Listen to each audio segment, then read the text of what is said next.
Welcome to E-Bible Fellowship's Evening Bible Studies with your host and Bible teacher, Chris McCann. For more studies, visit our website at www.ebiblefellowship.org. And now, here's Chris McCann.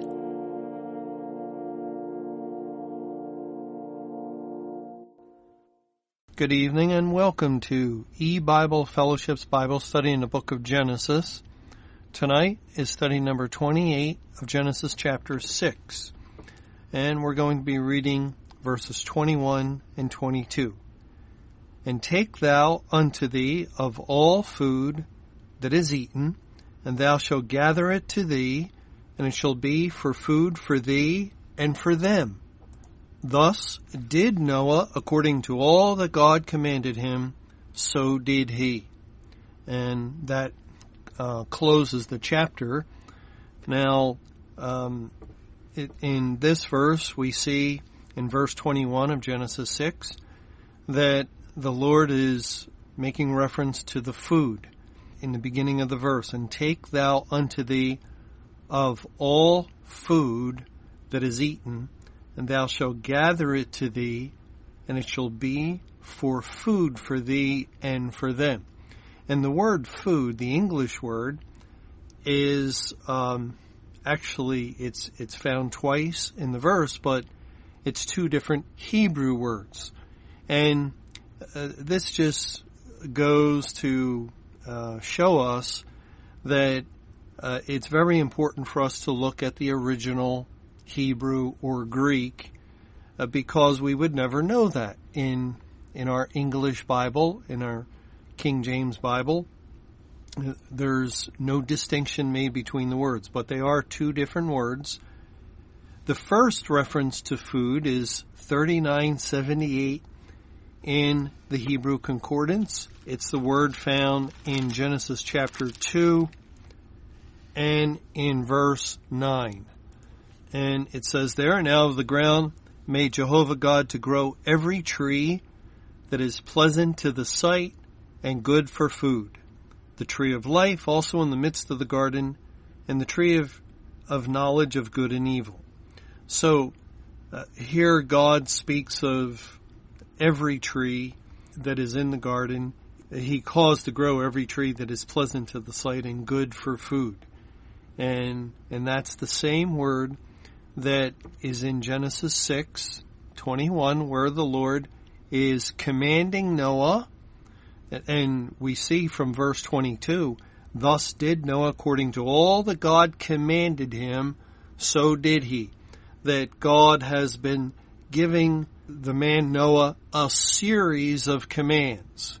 Here he told him, here is my plans, I'm going to destroy the earth, and here is what you are to do concerning the ark of gopher wood, in the rooms you're to make in the ark, and how you're to pitch it within and without, and the fashion of it, the length and breadth and height of it, the window that you'll make to it, and so forth, the number of stories that are to be in it.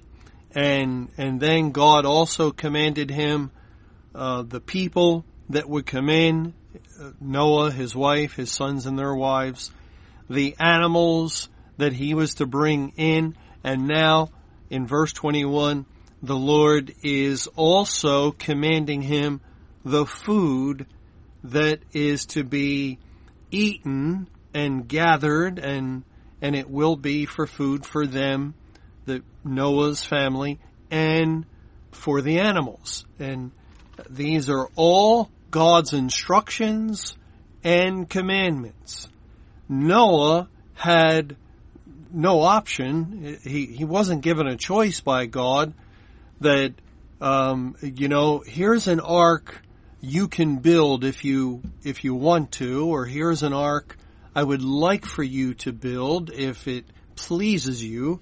No, God doesn't speak that way to his servants, to people that are created in his image and were created to serve God.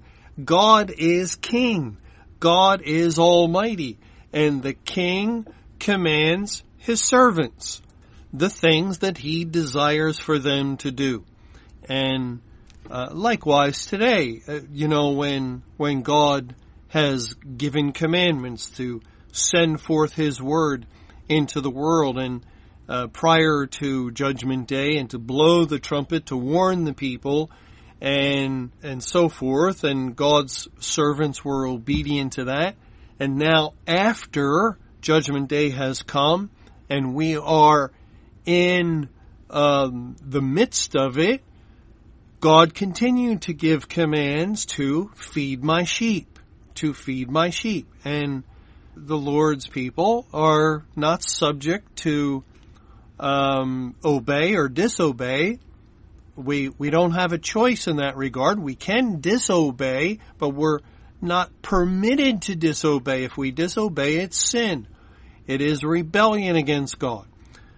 Well, here, God gave instructions concerning the food. And again, this word 3978 is the same word that's in Proverbs chapter 6. In verse 6, "Go to the ant, thou sluggard, consider her ways and be wise, which having no guide, overseer, or ruler, provideth her meat in the summer, and gathereth her food in the harvest." And so the ant gathers her food. And God told Noah, you are to be like an ant. You're to be wise, and you are to gather food. You're to have provisions placed on board the ship. And so Noah had to do this before the rains came, before the flood occurred. He could not do it afterwards. Remember, God shut him in, shut the door of the ark, and the torrential downpour began. You can't go out gather food once the rain starts. And so it was necessary for him to prepare food of all sort. And since they didn't have refrigeration at that time like we have today, he would have to dry some foods and dry some meats and dry some fruits and vegetables and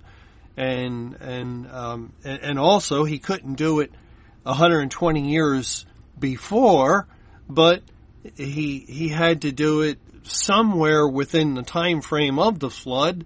He could begin preparation for the foods a couple of years or perhaps before, and then just stockpile all the necessary foods that would feed them over a prolonged period of time. God's plan in destroying the first world was not a judgment of a day. He caused it to rain 40 days and 40 nights. That's over a month. It's almost a month and a half of rain. Just a rain that never was seen before and hasn't been seen since. It just kept raining and raining and raining, and the Lord opened up waters from below and waters from above. It was just an incredible amount of water, and it was 150 days, 5 months, before the waters began to recede. For 5 months they were increasing, and then they stayed at some level, but then not until 5 months passed did they begin to decrease and recede. And so that alone, you would need food for 5 months, but not only that, because the abating of the water, the going down of the water, also took several months. And it wasn't until after a full year that finally the earth was dry and they came out of the ark. But even then, well, you're not going to find food right away. It'll take some time for plant life to be restored and food to grow. So there needed to be provision made on the ark for quite a long time, at least a year, and more than a year's worth of food that would be able to feed the 8 souls, the 8 people, and a large number of animals.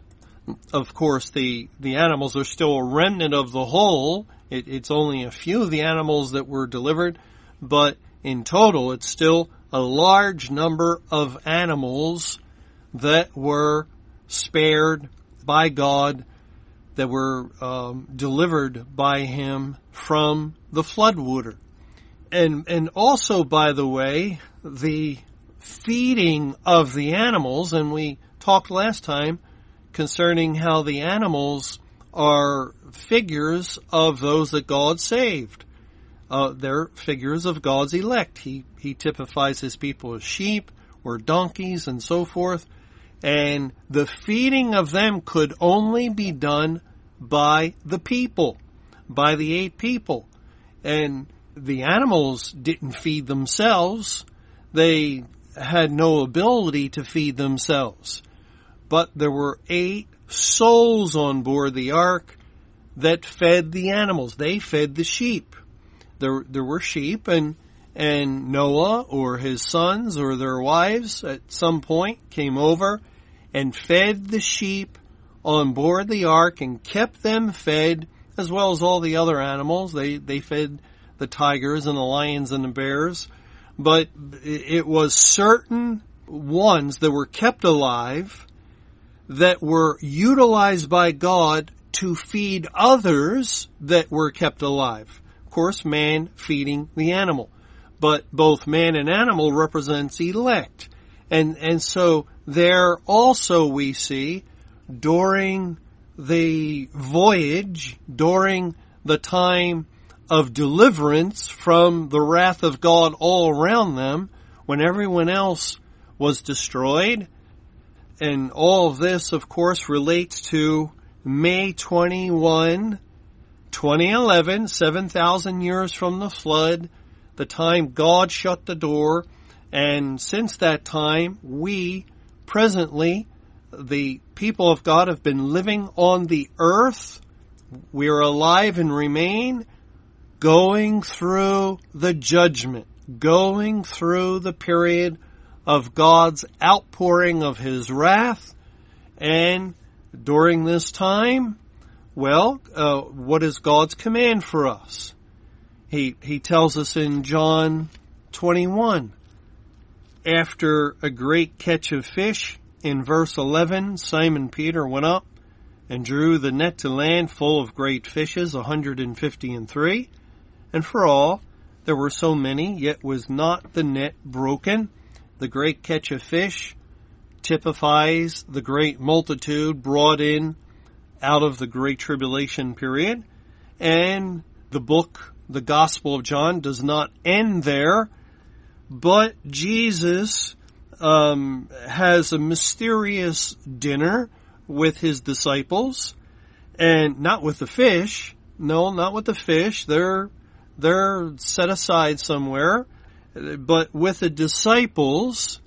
And He says to them in verse 14, this is now the 3rd time that Jesus showed Himself to His disciples after that He was risen from the dead. So when they had dined, Jesus saith to Simon Peter, Simon, son of Jonas, lovest thou me more than these? He saith unto him, Yea, Lord, thou knowest that I love thee. He saith unto him, Feed my lambs. He saith to him again the 2nd time, Simon, son of Jonas, lovest thou me?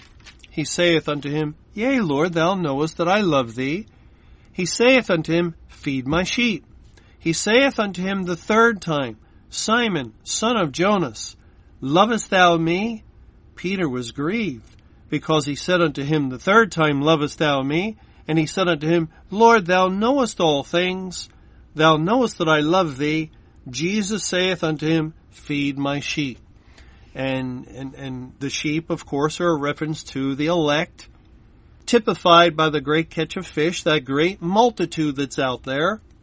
And Christ has a relationship with his disciples that is different than the relationship with the great catch of fish. That is, Jesus dealt personally with these men and taught them in order that they could later teach others, feed the sheep.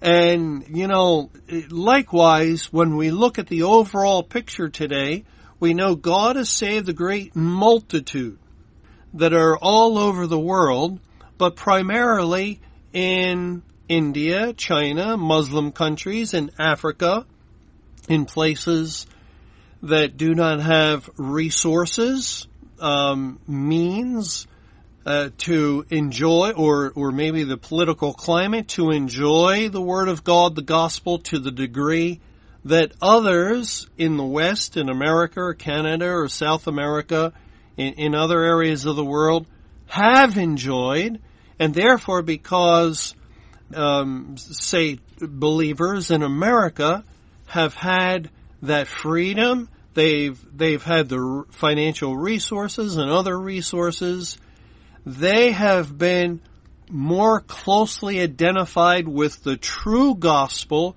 and the sending forth of that gospel than those that were the recipients, that were the hearers of it in these far lands that God saved. And these people may not have Bibles or much of anything except salvation, which of course is everything.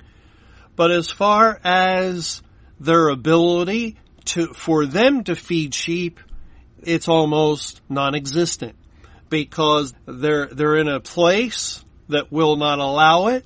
They can't even go out on the street, or they have to be very careful who they talk to and what they say, or it's just their lack of understanding and knowledge themselves. God saved them, but they have no Bibles. They have not much follow-up, if any, and, understanding of the truths of the Bible, it doesn't just come to us once we're saved. We have to be taught. We have to grow in grace and the knowledge of God. And so God typifies that multitude out there as fish that are caught, or as sheep, or as animals on the ark. Animals that must be cared for. They have to be fed. And there are certain ones that God commissions, that God gives the task to feed them. Feed my sheep. Noah, his sons, Noah's wife, their wives were occupied with a task all the while. Once that door shut, on the 17th day of the second month of Noah's 600th year, they were not to be idle. Can you imagine if they were idle? If they thought, well, now all of our work is done. We built the ark. We got everybody on board. We have all the animals on board, just as God commanded. And now we're going to relax. We're going to sit back, kick up our feet, and enjoy the ride. Well, it wouldn't be long, and you have a hungry lion, and you have a hungry elephant, and you have a hungry giraffe, and monkeys, and so forth. All these animals had to be cared for. They had to be fed. They had to have nourishment. It was required that the food that God commanded Noah. And let me read that verse again. In Genesis 6:21, and take thou unto thee of all food that is eaten, and thou shalt gather it to thee, and it shall be for food for thee. Yeah, we always, of course, understood that Noah had to eat, that his family had to eat. but it will be for thee and for them.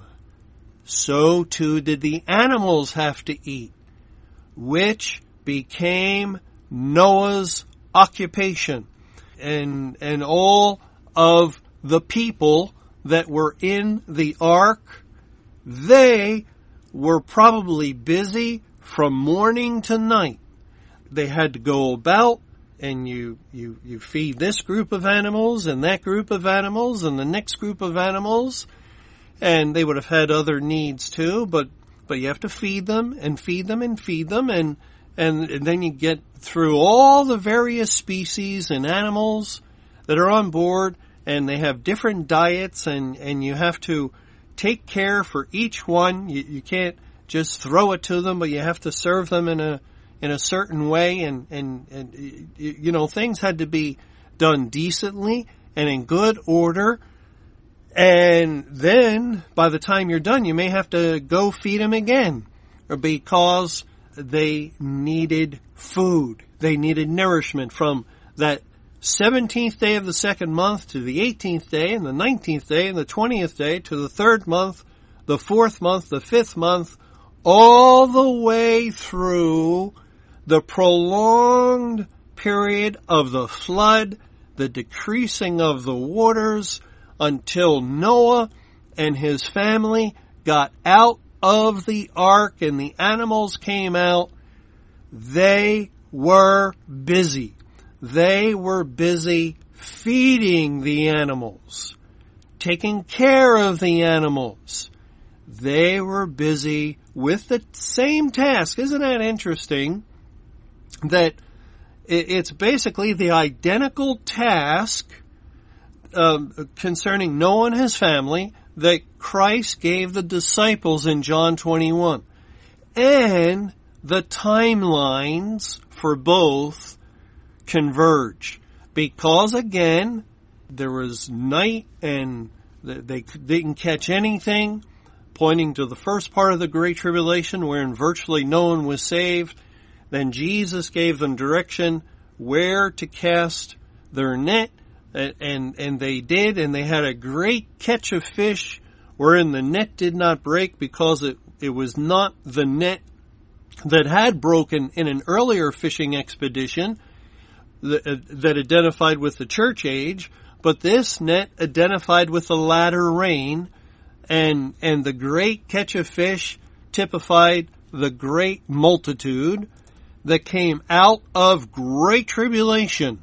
And therefore, when the disciples brought that net full of 153 fish, great fishes, to land, and their fishing expedition had come to a successful close, that represented the end of the Great Tribulation period.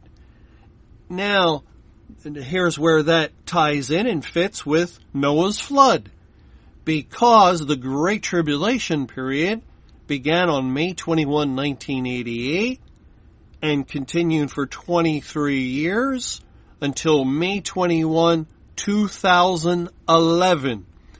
And May 21, 2011 had the underlying Hebrew calendar date of what? Let's test your memory. What was the underlying Hebrew calendar date for May 21, 2011? It was the 17th day of the second month. The very day, if we go to Genesis 7, it says in verse 11, in the 600th year of Noah's life, in the second month, the 17th day of the month, the same day were all the fountains of the great deep broken up and the windows of heaven were open.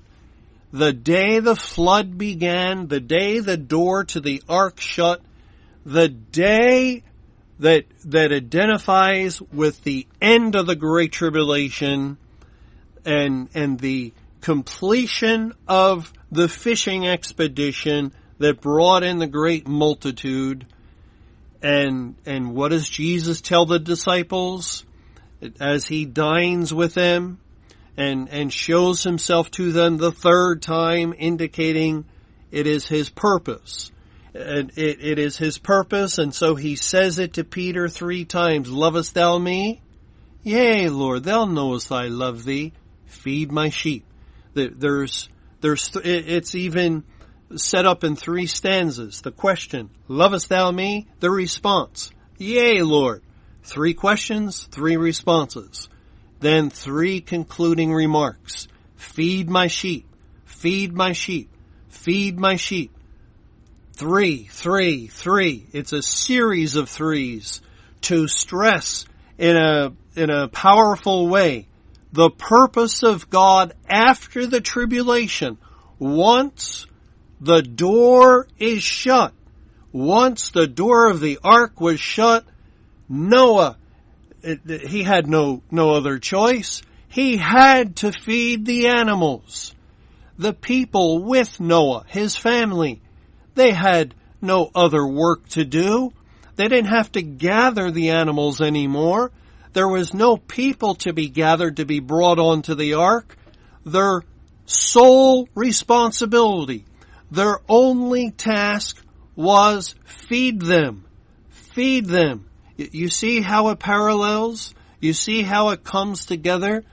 God is making it crystal clear that once Judgment Day comes, there will be a prolonged period of time. That's what we're seeing here already in Genesis with the account of the flood.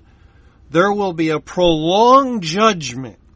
For the wicked of the world, they will perish. And for those that are kept alive and remain and go through that judgment for a prolonged period of time, they will be busy, they will be occupied, they will actively be involved with feeding God's elect. Thank you for joining us for E-Bible Fellowship's Evening Bible Studies with your host and Bible teacher, Chris McCann. For more studies and information, visit our website at www.ebiblefellowship.org. Until our next Bible study, may the Lord's perfect will be done.